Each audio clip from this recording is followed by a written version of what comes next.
बागेश्वर धाम पर हमारे ऊपर तो तुम्हें पता ही है कि लाखों लोग उंगलियां उठाते कि ये बाबा तो हिंदू मुसलमान करता, ये करता, वो करता। आज 40 देशों के लोग आए, उनमें से कुछ ईसाई भी थे, कुछ मुसलमान भी थे, लेकिन सबके माथे पर टीका था, गले में बालाजी का पटका था।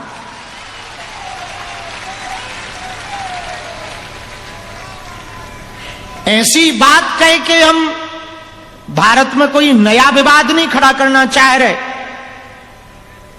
पर दुनिया में ऐसा भी एक मजहब है जिनके मुख्य स्थान पर कोई दूसरा नहीं जा सकता,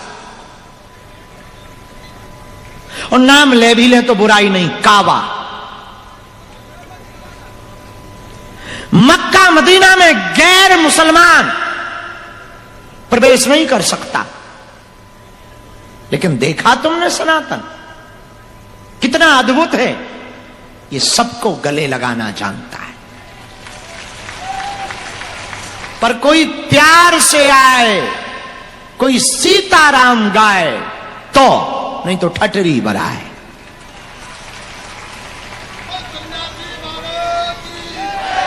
मेरे पागलों, भारत की भूमि पर बागेश्वर धाम दिव्यता का स्थान है, शक्तियों का स्थान है। कल रात हम 2 घंटे तक मंदिर पर थे, शायद 2.5-3 घंटे भी हो सकते हैं। किसी काम से नहीं गए थे, बस अपने गुरु से आज्ञा लेने गए थे कि 14 तारीख को हमें जाना है मठ के लिए, और यहां कुछ संत आने वाले हैं, उनको आप अनुमति दो कि हम आपके दर्शन करा सकें, अंदर आने की अनुमति दो। हम जब वहां रात को 3 घंटे तक बैठे सन्यासी बाबा के पास, कल रात उन्होंने एक बड़ी अद्भुत बात कही। उन्होंने कहा, देखो वो हमसे बोलते नहीं है, कहने का उनका तरीका अलग होता है, पर हमें समझ आता है, ये बात अलग कि तुम लोग कहोगे तुम्हारी गुरुजी से बात होती, हमें तो समझ आता है। तो कल रात जब हम अपने गुरु के पास बैठे थे, तब हमारे गुरु ने एक बात कही। उन्होंने कहा, बेटा,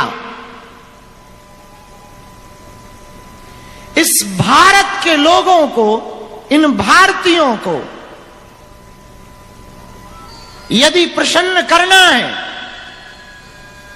खुश करना है, आनंद देना है, आनंद में रखना है, इनके कष्टों को मिटाना है, तो एक काम करना, तुम प्रारंभ करवाओ। हमने पूछा क्या? बोले सबको साधक बनाओ।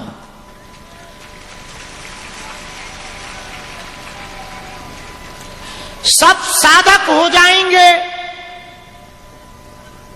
तो अपनी विपत्तियों का निपटारा तुम खुद करने लगोगे, तुम्हें किसी गुरु की जरूरत नहीं पड़ेगी। और गुरु तो वैसे भी तुम्हारे बालाजी और सन्यासी बाबा हैं ही है,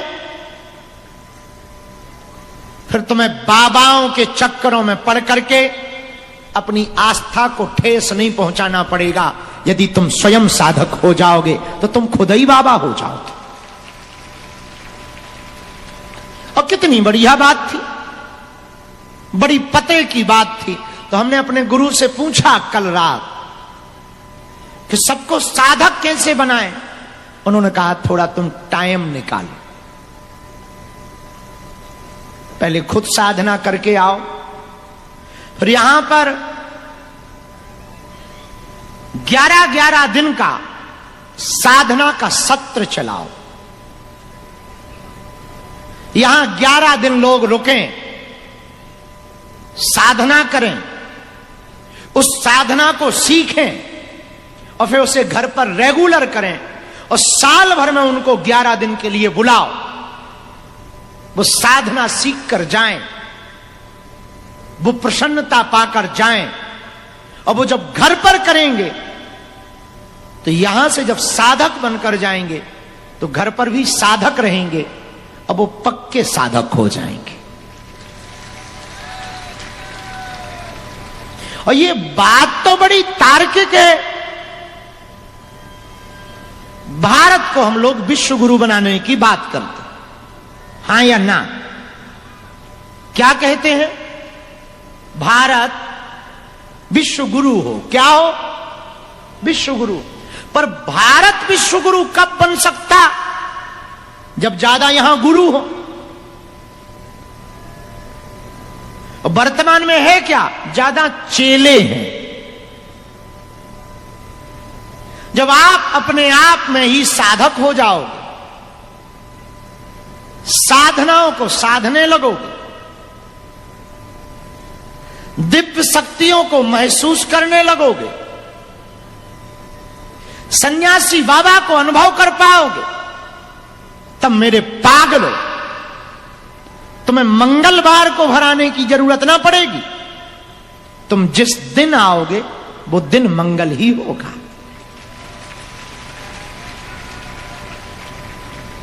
तुम बागेश्वर धाम ना भी आ पाओगे तो घर पर भी यदि साधना करोगे तो घर भी बागेश्वर धाम से कम ना होगा। फिर जब तुम्हें लगे कि बैटरी डिस्चार्ज हो गई, थोड़ा एनर्जी कम हो गई, थोड़ी ऊर्जा कम हो गई, हल्की हल्की कमजोरी फील कर रहे, तो फिर चले आना। मेरा दर खुला है, खुला ही रहेगा तुम्हारे लिए।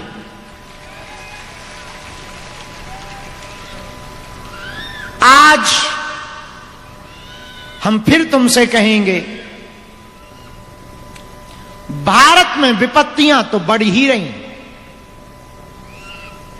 भारत में अभी कुछ दिनों बाद मुसीबतें बहुत आने वाली,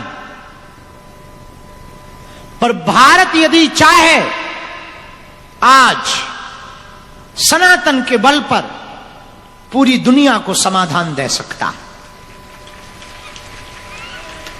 भारत के पास शस्त्र भी है, भारत के पास शास्त्र भी है, भारत के पास वेद भी है, भारत के पास विद्या भी है, भारत के पास शक्ति भी है, भारतीयों के पास भक्ति भी है।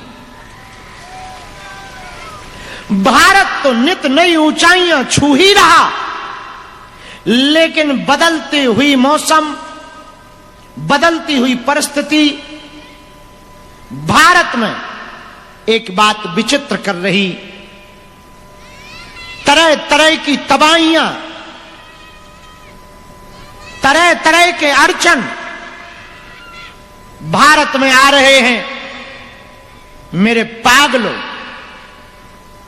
तुम यदि विश्व में शांति चाहते हो तो पहले अपने देश भारत में शांति लाओ।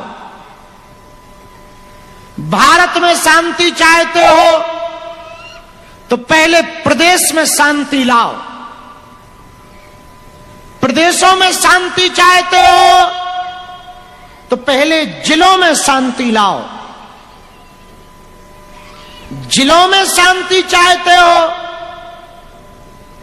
तो पहले गांवों में शांति लाओ, और गांवों में शांति चाहते हो तो पहले समाज में शांति लाओ, और समाज में शांति चाहते हो तो पहले घर में शांति लाओ, और घर में कोई भी व्यक्ति शांति चाहता है तो पहले खुद में शांति लाओ। जब आप शांत होंगे तो भी घर शांत होगा, घर शांत होगा तो गांव में भी शांति होगी, गांव में शांति होगी तो जिले में होगी, जिले की शांति प्रदेशों में जाएगी और प्रदेशों की शांति भारत में शांति लाएगी।